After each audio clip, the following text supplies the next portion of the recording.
13/10/2022 की मुरली है। ज्ञान के सागर, आनंद के सागर शिव परमात्मा कहते, मीठे बच्चे अब तुम्हारी दिल में खुशी की शहनाई बजनी चाहिए, क्योंकि बाप आए हैं हाथ में हाथ देकर साथ ले जाने। अब तुम्हारे सुख के दिन आए कि आए। क्या कहते बाबा? अब हमारे दिल में खुशी की शहनाई बजनी चाहिए। भगवान मिल गया ना तो खुशी होनी चाहिए। प्रश्न है, अभी नए झाड़ का कलम लग रहा है, इसीलिए कौन सी खबरदारी अवश्य रखनी है? उत्तर है, नए झाड़ को तूफान बहुत लगते हैं। ऐसे ऐसे तूफान आते हैं जो फल फूल सब गिर पड़ते हैं। यहाँ भी तुम्हारे नए झाड़ का जो कलम लग रहा है उसे भी माया जोर से हिलाएगी। अनेक तूफान आएंगे, माया संशय बुद्धि भी बना देगी। बुद्धि में बाप की याद नहीं होगी तो तुम मुरझा जाओगे, गिर पड़ेंगे। इसीलिए बाबा कहते, बच्चे माया से बचने के लिए मुख में मुरला डाल दो, अर्थात धंधा आदि भल करो, लेकिन बुद्धि से बाप को याद करते रहो। यही मेहनत है। कर्म करते करते परमात्मा की याद हो, यही मेहनत है। गीत है ओम नमः शिवाय, ओम शांति। तुम बच्चों को अच्छी तरह से निश्चय हो गया है कि बाबा आकर नई दुनिया रचते हैं। जो हम पतित हैं उनको ही पावन बनाते हैं। ऐसे नहीं कि बाबा कोई नई दुनिया रचते हैं। बाप को बुलाते हैं कि देखो हम पतित हो गए हैं, आकर हमको पावन बनाओ। दुनिया तो वही है ना, बाकी पुरानी दुनिया को नई बनाते हैं। यह ज्ञान भी मनुष्य के लिए है, जानवरों के लिए नहीं है, क्योंकि मनुष्य ही मर्तबा पाते हैं ना। देखो अभी जो दुख देने की जो सामग्री है इसमें सब आ गए, देह के धर्म आदि। देखो बाबा आज क्लियर करते हैं दुख देने की सामग्री कौन सी है। ये देह के धर्म, देह के पदार्थ, वस्तु, वैभव सब दुख देने वाले हैं। तो बाबा कहते सिर्फ बाबा ही है जो सुख का सागर है। बाप इस दुख की सामग्री को सुख का बना देते हैं। तब तो बाप ने कहा है, मैं दुखधाम को सुखधाम बनाता हूँ। मैं हूँ ही दुख हरता सुख करता। बाबा की महिमा है कि बाबा दुख हरता सुख करता है। हम तो अज्ञान काल में आरती भी करते थे ना गणपति की, तो कहते थे सुख करता दुख हरता। तो बाबा कहते पहले दुख हरेगा तभी तो सुख आएगा ना, तभी तो तुम्हारे अंदर शहनाई बजेगी, सुख की शहनाई बजेगी। तो बाबा कल्प के बाद आते हैं और कहते हैं मैं तुमको साथ ले जाऊंगा, अपने साथ हाथ में हाथ देकर ले जाऊंगा। ऐसे नहीं कि तुमको सुखधाम में जाकर छोड़ दूंगा, नहीं। इस समय तुम जो पुरुषार्थ करते हो ना उससे ही तुमको प्रारब्ध मिलेगी। तो जितना जो औरों को समझाते हैं उतना उनको ड्रामा पक्का होता जाता है। देखो मुरली की पॉइंट्स, जब हम औरों को समझाते हैं तो हमारे में भी ड्रामा पक्का होएगा, और ड्रामा जब पक्का होता है तो हम ड्रामा के पट्टे पर अच्छे से चलते हैं, ज्ञान बुद्धि में बैठ जाता है। तो बाबा कहते हैं कि मूल वतन को याद करना सेकंड का काम है। दूसरा नंबर है सूक्ष्म वतन। वहाँ कोई बड़ी बात नहीं, क्योंकि वहाँ भी सिर्फ ब्रह्मा विष्णु शंकर दिखाते हैं। यहाँ भी झट बुद्धि में आता है। फिर स्थूल वतन, इसमें भी 4 युग का चक्र है। आज बाबा ने मूल वतन, सूक्ष्म वतन और स्थूल वतन के बारे में बताया। यह है ही बाप की रचना। स्थूल वतन भी बाप की रचना है। ऐसे नहीं कि सिर्फ तुम स्वर्ग को याद करते हो, नहीं। स्वर्ग से लेकर कलयुग के अंत तक तुम्हारी बुद्धि में सारा राज होना चाहिए, तो ही तुम औरों को समझा सकोगे। ये झाड़ और सृष्टि का गोले का चित्र भी घर में होना चाहिए। कोई आवे तो बैठकर समझाओ। बाबा कहते हैं हम बाबा के बच्चे हैं, हमारे घर में 7 डेज कोर्स के पिक्चर्स होने चाहिए। पहले तो देखो बड़े बड़े पिक्चर्स लगाते थे, फिर कैलेंडर निकले, अभी तो बहुत प्यारी सी किताब निकली है, और अभी तो फोटो वाले निकले हैं जो कलरफुल फोटो भी हो, नीचे लिखत भी होती है, तो हम किसी को भी समझा सकते हैं। इसीलिए हमको क्या बनना पड़ेगा? रहम दिल और महादानी बनना है। यह अविनाशी ज्ञान रत्न जो है ना, वो जो अगर हम दान करते हैं तो भविष्य में हम बहुत धनवान बनते हैं, मतलब उच्च पद मिलेगा। बाबा ने एक मुरली में कहा था कि जो बच्चे ज्ञान धन का दान करते हैं उससे स्थूल धन की कमी कभी नहीं रहती। स्थूल धन मतलब पैसा, उसकी कमी कभी नहीं होगी, अनुभव करके देखना। इसलिए ज्ञान धन धारण करो और उनको सुनाओ। बस एक पॉइंट भी सुना देंगे ना तो भी हमारा शेयर जमा हो जाएगा। बाप समझाते, बच्चे अब तक तुमने जो कुछ पढ़ा और सुना है उन सब को भूल जाओ। देखो कहते ना, मनुष्य मरता है तो क्या कहते, सब कुछ भूल जाओ, भगवान को याद करो। तो यहाँ भी जीते जी मरना है। बाप कहते हैं तुमको नई दुनिया के लिए जो बातें सुनाता हूँ ना वही याद करो। अभी हम अमरलोक में जाते हैं और अमरनाथ द्वारा अमर कथा सुनते हैं। कोई पूछते हैं कि मृत्युलोक कब से शुरू हुआ? मृत्युलोक द्वापर से शुरू हुआ, जब से रावण राज्य शुरू हुआ। अच्छा, अमरलोक सतयुग कब से शुरू हुआ? तो कहेंगे राम राज्य जब से शुरू हुआ तब से अमरलोक शुरू हुआ। तो बाबा कहते हैं कि जितना हो सके बाबा की याद में रहेंगे, बुद्धि का योग बाबा से रहेगा तो माया नहीं आएगी। बाबा ये थोड़े ही कहते हैं कि धंधा आदि नहीं करो। अरे धंधा आदि भले करो, लेकिन उसमें बाबा की याद करो। कोई भी धंधा करो, बाबा को कंबाइंड रखकर अगर हम कोई कर्म करते हैं तो वो कर्म सफल हो जाता है। तो बाबा कहते हैं कि इसमें ही मेहनत है, राजा ही लेना है, कोई कम बात है क्या? कोई हद की राजा ही लेते तो भी कितनी मेहनत करते हैं, यहाँ तो सत्विक की राजा ही लेनी है, तो मेहनत तो करनी पड़ेगी।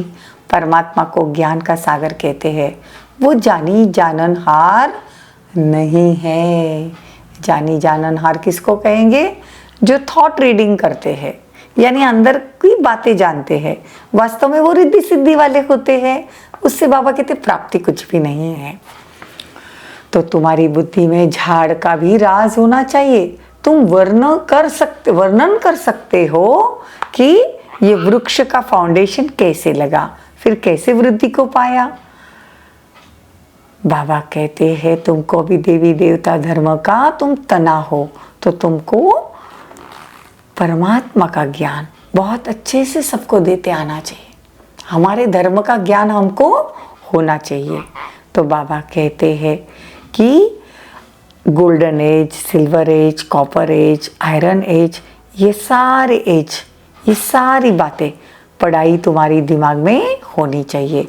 नॉलेजफुल बाप बैठ समझाते हैं, वृक्ष के, ड्रामा के सारे राज को बाबा समझाते हैं। बाबा कहते हैं परमात्मा को ज्ञान का सागर, बीज रूप कहते हैं ना, ये मनुष्य सृष्टि का भी बीज रूप है जो ऊपर में रहता है। परम धाम में बाबा रहते हैं। ज्ञान में आने के बाद बाबा कहते हैं संशय बुद्धि नहीं बनना।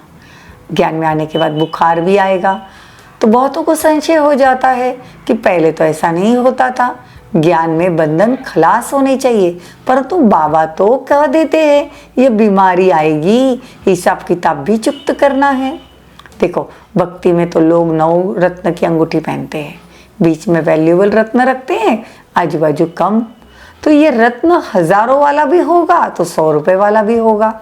तो बाबा कहते तुम्हारी जीवन भी हीरे जैसी अमूल्य है। तो सूर्यवंशी में जन्म लेना चाहिए। सतयुग का महाराजा महारानी और त्रेता का राजा रानी, फर्क तो है ना। तो ड्रामा की कहानी औरों को भी समझानी है। देखो क्या कहते बाबा, ड्रामा की कहानी औरों को भी समझानी है। कहना चाहिए आओ तो हम आपको समझाए। 5000 वर्ष पहले एक बहुत अच्छा देवताओं का राज्य था। कहते ना बच्चों को हम कहानी सुनाते ना, लॉन्ग लॉन्ग एगो, ऐसे बाबा कहते हैं 5000 वर्ष पहले देवताओं का बहुत अच्छा राज्य था। उन्होंने यह पद कैसे पाया? लक्ष्मी नारायण जो सतयुग की राजा ही लेते हैं, उन्होंने 84 जन्मों की उनकी हिस्ट्री ज्योग्राफी हम आपको सुनाते हैं।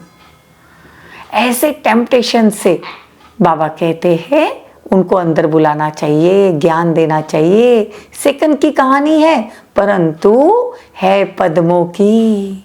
कहाँ भी तुम जा सकते हो, कॉलेज में जाओ, यूनिवर्सिटी में जाओ, हॉस्पिटल में जाओ, तो कहना चाहिए कि तुम कितना बीमार पड़ते हो, हम आपको ऐसी दवाई देंगे जो तुम 21 जन्म की तुम्हारी बीमारी मिट जाएगी, मतलब बीमार नहीं होगे। आपने सुना है परमपिता परमात्मा ने कहा है मनमना भव, गीता में है ना मनमना भव। तो तुम बाप को याद करोगे तो तुम्हारे विकर्म विनाश होंगे और कोई नए विकर्म नहीं करना। तुम एवर हेल्दी और एवर वेल्दी बन जाएंगे। तो आओ हम आपको परमपिता परमात्मा की बायोग्राफी बताते हैं। परमात्मा को सर्वव्यापी कहना कोई यह बायोग्राफी थोड़ी ही है, ऐसे ऐसे समझाना है। भगवान को सर्वव्यापी नहीं कह सकते।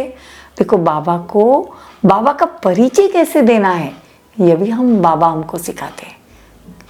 अच्छा, तो आज भोग है, आज सद्गुरुवार है ना। गीत है धरती को आकाश पुकारे, इसको कहा जाता है पुरानी दुनिया झूठी दुनिया। तो बाबा कहते हैं गीत तो अच्छा है कि आना ही होगा प्रेम की दुनिया में। सूक्ष्म वतन में भी देखो प्रेम से भोग लगाते हैं। देखो ध्यान में खुशी खुशी जाते हैं, सतयुग में भी सुख है, यहाँ तो कुछ भी नहीं। तो इस पुरानी दुनिया से हमको क्या होना चाहिए? वैराग्य आना चाहिए। बाबा ने बॉम्बे में एक पत्र लिखा था। बाबा सिर्फ बॉम्बे वालों को ही नहीं कहते, परंतु सब सेंटर वालों के लिए बाबा की राय है। तुमको भाषण करना होता है सुबह सुबह और शाम को। तो हर एक शहर में बड़े बड़े हॉल होते हैं, तो बहुत मित्र संबंधी भी होते हैं। तो एडवर्टाइज करनी चाहिए, परमात्मा का परिचय देना चाहिए, ताकि सभी परमात्मा से अपना बर्थ राइट ले सके। तो हम सब बाबा से अपना जन्म सिद्ध अधिकार लेने आए हैं। देखो तुमको घंटा 1.5 घंटे के लिए भी अगर कोई हॉल मिल जाए तो बाबा कहते हैं हम उनको बोलेंगे कि हम हंगामा नहीं करेंगे, लेकिन सुबह शाम अगर ये मिल जाए किराए पे देवे तो भी अच्छा, नहीं तो किराया देकर भी लेना चाहिए। आज बाबा सेवा की युक्तियां बता रहे हैं। ऐसे ऐसे बाबा कहते सेंटर्स खोलने चाहिए। बच्चों की बुद्धि विशाल बुद्धि होनी चाहिए। अगर विशाल बुद्धि होंगे तो समझदार बनकर धारणा करेंगे। जिनकी विशाल बुद्धि है उनको महारथी कहते बाबा।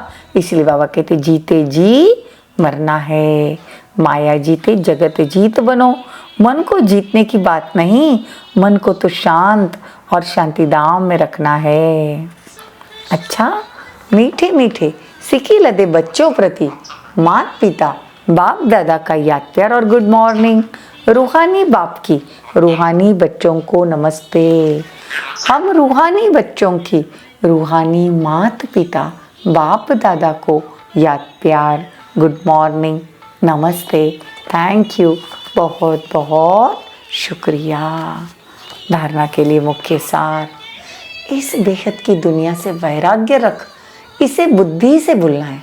देखो रहना तो इधर ही है, लेकिन भूलना बुद्धि से है। देखो अविनाशी ज्ञान रत्न धारण कर, फिर भविष्य के लिए धनवान बनना है।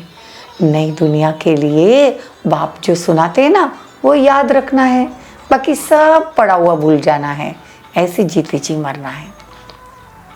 वरदान, बहुत सुंदर वरदान है। कल्याणकारी युग में स्वयं का और औरों का कल्याण करने वाले प्रकृति जीत माया जीत भव। ये संगम युग है ना, कल्याणकारी युग है। तो बाबा कहते हैं औरों का भी कल्याण करो तो माया जीत बन जाएंगे, प्रकृति जीत बन जाएंगे। इस कल्याणकारी युग में कल्याणकारी बाप के साथ साथ आप बच्चे भी कल्याणकारी हो। आपकी चैलेंज है कि हम विश्व परिवर्तक है। दुनिया वालों को सिर्फ विनाश दिखाई देता है, इसीलिए समझते हैं ये अकल्याण का समय है।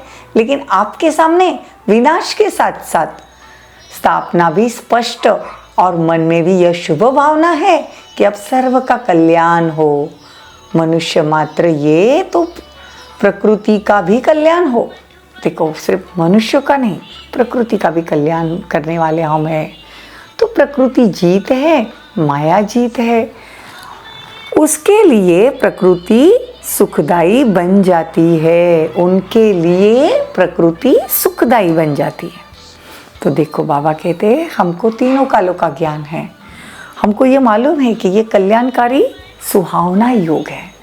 तो यहाँ विनाश नहीं, लेकिन साथ में सुख की दुनिया भी आने वाली है। इसीलिए हमको सबको विश्व परिवर्तक बनकर खुद का भी परिवर्तन करना है, तो विश्व परिवर्तक बनकर सेवा भी करनी है। स्लोगन, न्यारे प्यारे होकर कर्म करने वाले ही संकल्पों पर सेकंड में फुल स्टॉप लगा सकते हैं। न्यारे और प्यारे होकर कर्म करने वाले ही संकल्पों पर सेकंड में फुल स्टॉप लगा सकते हैं। सेकंड में फुल स्टॉप लगा सकते हैं अगर हम न्यारे और प्यारे रहेंगे तो। ओम शांति। हम एक सेकंड के लिए बाबा के पास मूल वतन में जाएंगे। सभी अलर्ट होकर बैठेंगे और बाबा से शक्तियां लेने के लिए हम जाएंगे परम धाम। मैं आत्मा इस भ्रुकुटी सिंहासन पर विराजमान हूं। मैं आत्मा इस शरीर से निकलकर सीधा परम धाम जा रही हूं।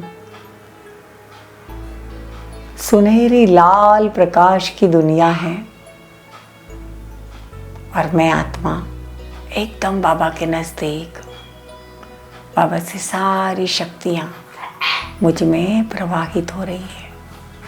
देखो अपने आप को, मैं और बाबा की पावरफुल किरणें मुझ आत्मा में समाती जा रही है और मैं आत्मा शक्तिशाली होती जा रही हूँ।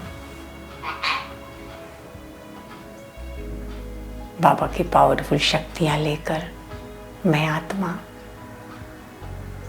वापस अपने स्थूल देह की ओर। अब मैं आत्मा अपने स्थूल देह में ऐसे एक एक मिनट के लिए जब समय मिले बाबा के पास जाना चाहिए। ओम शांति, ओम शांति।